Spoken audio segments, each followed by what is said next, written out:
소재에서 거대 인프라까지 대한민국 해군 전력을 향상할 획기적인 방안들이 진행 중에 있습니다. 성공만 하면 한국, 필리핀, 미국을 잇는 엄청난 방산 수익의 기폭제가 될 수도 있을 것 같은데요. 전문가들은 현실성도 충분한 사안이라고 분석하고 있습니다. 많은 사람들이 우리 육군은 포방부라는 우스갯소리를 할 정도로 지상전 화력에만 집중하고 있는 것으로 알고 있습니다. 그러나 이건 한국이 처한 특수한 상황과 여건 때문에 구성된 조건일 뿐이지 우리 군은 해군, 공군, 해병대 전력을 강화하는데도 장기적인 계획을 세워 많은 노력을 기울이고 있습니다. 특히 현대전은 물론이고 미래전에서 해군력의 중요성은 아무리 강조해도 지나치지 않습니다. 바다를 지배하는 자 세계를 지배한다 같은 고색창연한 문구가 아니더라도 우리의 영해수호와 해상무역로의 안전을 확보하기 위해서 해군은 전력 증강을 위해 질적인 발전을 거듭하고 있습니다. 하지만 관련 기술과 인프라가 갖춰지지 않으면 해군력의 상승은 공연불에 불과한데요. 한국은 폐허가 된 조선소를 황금알을 낳는 거위로 바꾸고 플라스틱으로 함정을 만드는 수준에까지 이르렀습니다. 최근 SNS의 굿뉴스 필리핀이라는 페이지에서 한국이 필리핀의 잠수함 2척을 무료로 제공하고 기술 이전과 교육 훈련 등에 대한 비용까지 모두 지불하기로 했다는 내용이 담긴 영상이 올라왔습니다. 이 영상에서는 한국이 인도네시아에 수출했던 잠수함에 치명적인 문제가 발생해 아무도 사려고 하지 않아 재고가 쌓여 있는데 이를 필리핀에서 받아주기로 하면서 잠수함 구매 비용과 기술 이전까지 전부 한국에서 해주기로 했다는 말도 안 되는 주장을 펼쳤습니다. 이 가짜뉴스가 빠르게 퍼져나가자 필리핀 해군 공보실에서 한국의 잠수함 비용 지원 뉴스는 거짓이라고 분명하게 밝히며 헛소문을 진압하고 나섰습니다. 어이없는 해프닝이지만 필리핀이 한국 잠수함에 대해 많은 기대를 가지고 있다는 증거이기도 합니다. 그도 그럴 것이 현대화를 추진하고 있는 필리핀 해군 전력을 한국산 함정들로 채우고 있기 때문입니다. 필리핀의 유일한 호위함 2척도 한국에서 건조하였고 17척의 초계 함중 10척이 한국에서 공여받거나 건조한 것인데요. 이 정도면 현재 필리핀 해군의 주요 전력은 한국에서 다 만들어준 거라 봐도 과언이 아닐 것 같습니다. 동남아에서 맹위를 떨치고 있는 K방사는 필리핀뿐만 아니라 말레이시아, 태국, 베트남 등 동남아 지역을 하나하나 점령해 나가고 있습니다. 러시아 우크라이나 전쟁으로 인해 한국이 동남아 지역의 핵심 무기 수출국으로 떠오르고 있는 것인데요. 지난 몇십 년 동안 러시아가 동남아 지역의 최대 무기 공급원이었지만 이번 전쟁을 통해 러시아 무기의 처참한 성능이 까발려지면서 상황이 뒤집어졌습니다. 무기의 성능도 미달이고 테러 제재에 엮일까 우려한 아세안 국가들이 하나둘 러시아를 손절하기 시작하며 급부상한 한국이 동남아 시장에서 무기 수출 1위를 달성하게 되었습니다. 그리고 필리핀 해군 역시 몇 년간 모든 함선 발주를 한국에 맡기고 있는데요. 한국의 3대 조선업체 중 한 곳인 HD현대중공업은 2016년 필리핀 해군을 위한 호세리잘급 호위함 2척을 건조하고 지난해 12월 3,100톤급 초계함 2척 건조 계약을 체결했으며 지난 5월에는 7,275억 원 규모의 필리핀 원해경비함 6척까지 수주하며 필리핀 해군의 발주를 말 그대로 쓸어담고 있습니다. 거기에 최근 현대중공업에서 필리핀을 아예 한국조선의 새로운 생산기지로 삼기 위한 프로젝트를 진행 중이라는 사실이 드러났는데요.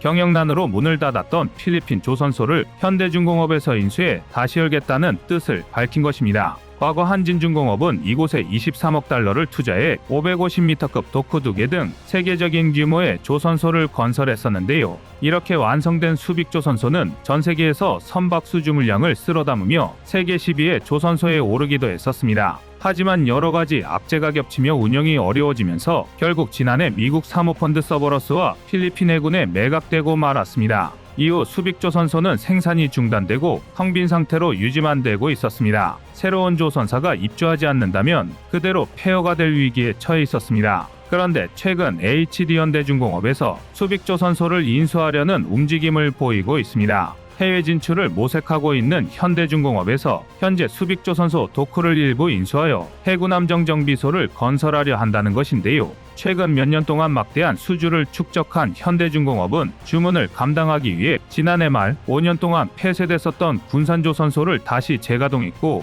베트남에도 현대 비나신조선소를 건설하여 운영하고 있습니다. 그런데 현대중공업에서 수빅조선소를 인수한다는 소식에 필리핀의 군사전문지 맥스디펜스의 수석기자 맥스 몬테로가 흥미로운 견해를 제시했습니다. 향후 필리핀 해군이 발주하는 모든 군함은 바로 이 수빅조선소에서 현대에 의해 건조될 거라는 다소 과감한 주장입니다. 하지만 그 이면을 들여다보면 전혀 터무니없는 소리라고 할 수는 없습니다. 지난해 12월 미국이 중국 해군의 팽창을 억누르기 위해 필리핀의 미 해군 7함대를 재배치하기로 결정하면서 수빅만이 다시 7함대 사령부로 사용될 것으로 예측되기 때문입니다. 거기다 미국이 중국을 견제하기 위한 대규모 함대를 아시아 지역에 배치하면서 이 많은 함정들을 어떻게 정비하느냐가 화두로 떠올랐습니다. 이 문제를 해결하기 위해 미 해군은 이례적으로 전투함의 정기 보수를 한국, 일본, 싱가포르, 필리핀 등 미국과 동맹관계에 있는 국가의 민간조선 시설에 맡기는 방안을 검토 중이라고 합니다. 이러한 상황에서 현대중공업이 수빅만의 거대 조선 시설을 다시 재가동하게 된다면 미국 7함대가 한국조선소에서 정비를 받게 될 가능성이 높습니다. 한국만큼 믿을 수 있고 수준 높은 조선 기술까지 보유하고 있는 동맹국은 드물기에 미국의 입장에서 수빅조선소의 재가동은 두 팔 벌려 환영할 만한 일입니다. 또한 한국 입장에서도 이렇게 구축한 조선시설을 활용할 수 있다면 필리핀 전함 도입 사업 수주에서 훨씬 유리한 위치를 차지하게 됩니다. 여기서 끝이 아닙니다. 대한민국은 조선소 같은 해군력 증강의 인프라뿐만 아니라 소재 분야에서도 세계를 깜짝 놀라게 할 만한 대형 사고를 치고 말았습니다. 이게 갑자기 무슨 뚱딴지 같은 소리냐고 하실 텐데요. 최근 대한민국 연구진들이 플라스틱으로 경비함정을 설계하는 데 성공한 것입니다. 대한민국 해군의 목표는 대양해군의 완성입니다. 동해, 서해, 남해를 넘어 외국의 영해나 공해에서도 작전을 수행할 수 있는 강력한 전력을 보유하는 건데요.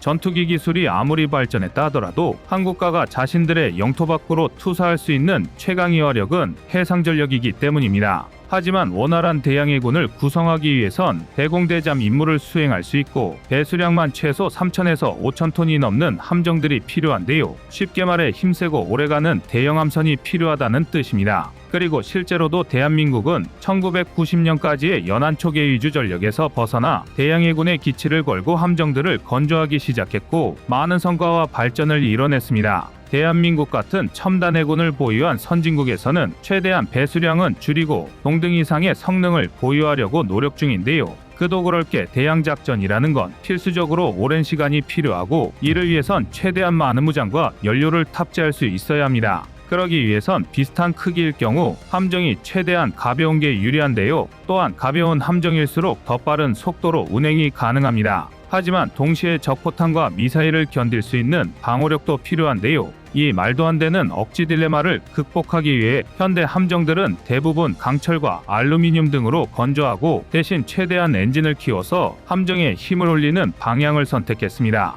그런데 최근 대한민국에서 탄소 섬유 강화 플라스틱 통칭 CFRP를 함정 건조에 적용하는 모의 설계에 성공하면서 전 세계 외신과 군사 관계자들이 촉각을 곤두세우고 있습니다. 조선 기술은 물론 소재 기술까지 세계 최정상 수준인 대한민국에서 CFRP 함정 상용화에 성공한다면 그때야말로 세계 해상 전력의 패러다임이 완전히 뒤바뀔 것이기 때문인데요. 물론 CFRP를 함정에 적용한 게 대한민국이 처음은 아닙니다. 그 중에서도 유의미하다고 볼 수 있는 성과를 거둔 건 미국과 스웨덴입니다. 일례로 미국은 해군 특수부대 상륙용 고속정 마크-V의 CFRP를 사용했는데요. 그러나 마크-V는 길이 25m의 배수량은 고작 60톤에 불과해서 기술 실증 이상의 함정으로는 보기 어렵습니다. 반면 스웨덴은 길이 72.6m, 폭 10.6m에 만재 배수량 640톤인 비스비 초계함을 건조하는 데 성공했습니다. 이번에 대한민국이 설계에 성공한 CFRP 함정도 총장 55.5m에 만재 배수량 443.4톤급 규모로 비스비급과 유사한데요.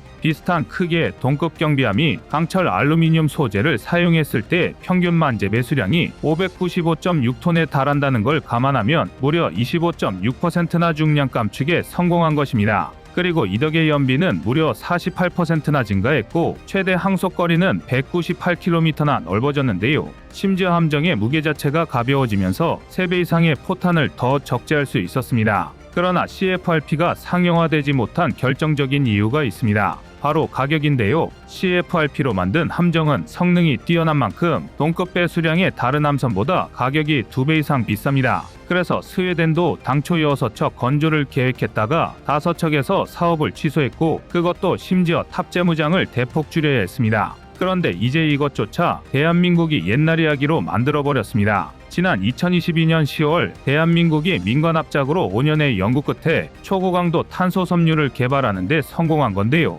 게다가 국산 초고강도 탄소섬유는 T1000급 탄소섬유로 분류되고 있습니다. TD의 숫자가 높을수록 더 가볍고 강도가 높은 탄소섬유임을 의미하는데요. T1000급 이상의 탄소섬유를 만들 수 있는 건 전 세계에서 대한민국과 미국 그리고 일본 세 나라가 유일합니다. 쉽게 말해 대한민국이 또 한 번 세계 최고 수준의 기술력을 석권한 건데요. T700급 탄소섬유가 철에 비해 약 10배의 강도인 반면 T1000급 탄소섬유가 14배 이상의 강도라는 걸 알고 보면 이게 얼마나 최첨단 기술인지 가늠할 수 있으실 겁니다. 무기체계 개발에 있어서 소재만큼 연구 개발이 필요한 분야도 없습니다. 다른 기술들은 카피를 통해 어설프게라도 베낄 수 있지만 소재는 오랜 시간 축적된 연구 성과가 바탕이 되지 않으면 흉내조차 낼 수 없는데요. 한국은 이제 소재 분야에서도 혁신적인 첨단 기술로 세계 방산 시장의 일대 지각 변동을 일으키려 하고 있습니다. 이상 꺼리튜브의 두 번째 미션이었습니다.